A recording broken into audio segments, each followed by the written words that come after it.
Shalom Bapak Ibu, Saudara pendengar yang setia RPKM Renungan dan Pengajaran Kata Roh Misteri. Puji nama Tuhan, kembali bersama-sama kita akan diberkati dengan renungan firman Tuhan. Dalam kesempatan yang baik ini, yaitu dengan topik mengapa Tuhan dipanggil Ya Aba, Ya Bapa, Ya Aba, Ya Bapa. Ini panggilan yang sering kita dengar, bahkan mungkin juga sudah kita sebut ya. Tapi apakah kita mengerti sebenarnya mengapa dipanggil Tuhan itu Ya Aba, Ya Bapa?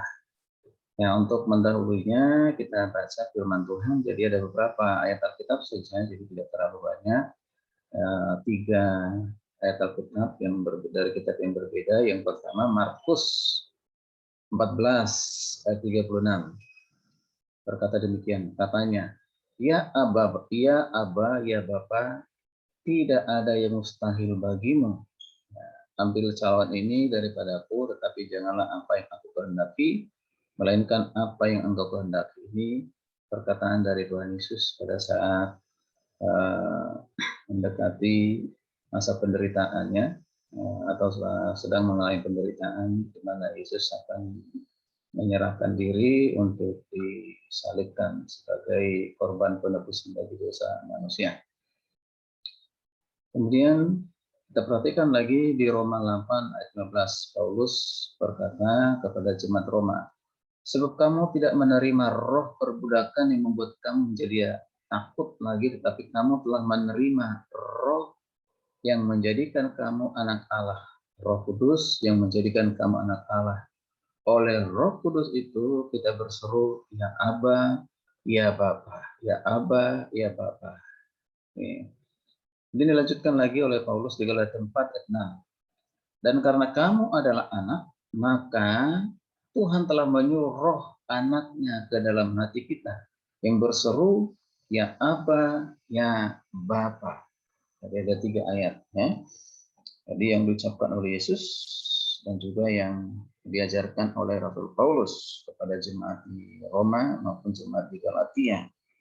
Setiap anak-anak Tuhan, di mana kita sudah didiami dan tinggal Roh Kudus pada saat kita percaya menerima Yesus sebagai Tuhan Juru Selamat, dan Roh Kudus tinggal dalam kehidupan kita, maka Paulus mengatakan kita memanggil Tuhan itu Ya Aba, Ya Bapa. Apa arti dari kata Aba yang didahului dengan dari kata Bapa ya? Jadi Aba dulu sebelum Bapa. Ya, jadi Aba ini berasal dari kata Ibrani yang artinya sebenarnya sama Bapa. Ya, Bapa.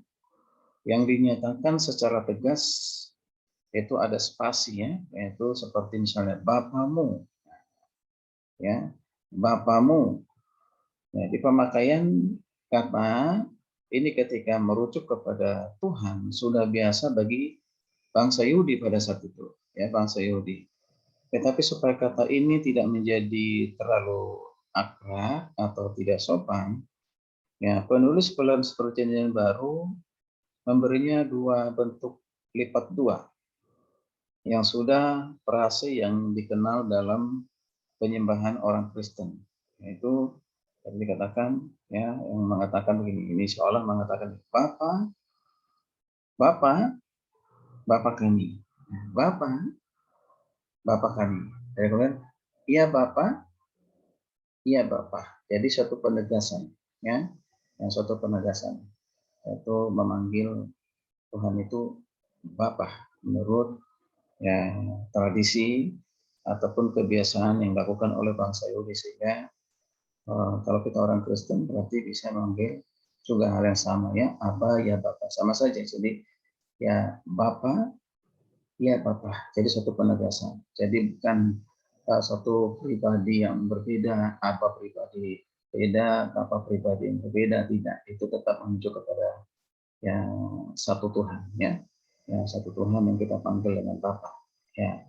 Kalau kita melihat Bapa ini juga tadi dikatakan menunjukkan hubungan, hubungan kita dengan Tuhan. Yang hubungan kita dengan Tuhan begitu dekat. Mengapa begitu dekat? Ya, karena kita anaknya yang sudah diadopsi diangkat menjadi anaknya, ya anaknya, ya anaknya. Nah, ya kalau kita sudah diangkat menjadi anaknya, berarti kita memiliki kedekatan, hubungan yang akrab, hubungan yang harmonis, seperti seorang anak dengan bapak begitu dekat dengan bapaknya, begitu terutama bapaknya begitu dekat dengan anaknya. Pasti seorang ayah atau bapak, ya bapak secara fisiknya ya pasti mengenal sesungguhnya siapa anaknya.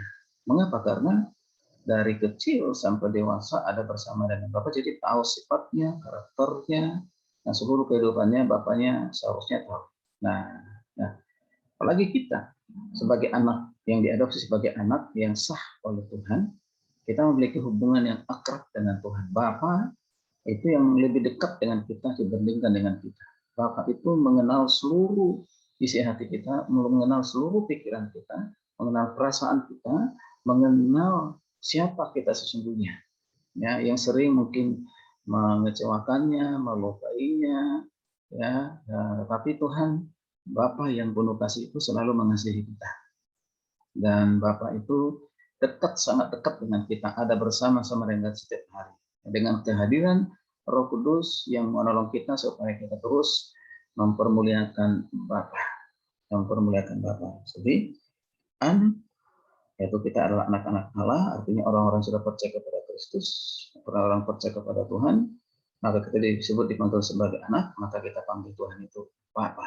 Jadi bukan jauh seperti ya yang lain memanggil sepertinya Tuhan itu sangat jauh. Tidak, Tuhan itu tidak pernah jauh, selalu ada bersama dengan kita karena Dia Maha Hadir. Ya, Dia selalu menyertai kita. Bapa yang baik, Bapa yang penuh kasih. Nah, tentu sifat Bapa itu adalah sifat yang mengasihi, sifat yang mengampuni, sifat yang menerima kita apa adanya. Dan kita pun sebagai anak-anaknya tetap ya mengasihi, memuliakan Bapa, meninggikan Bapa, mengikuti kehendaknya, hidup dalam rencananya. Ya, supaya kita senantiasa ditemukan menyenangkan hati Bapa. Itulah yang disebut sebagai anak-anak Allah yang layak bagi Tuhan.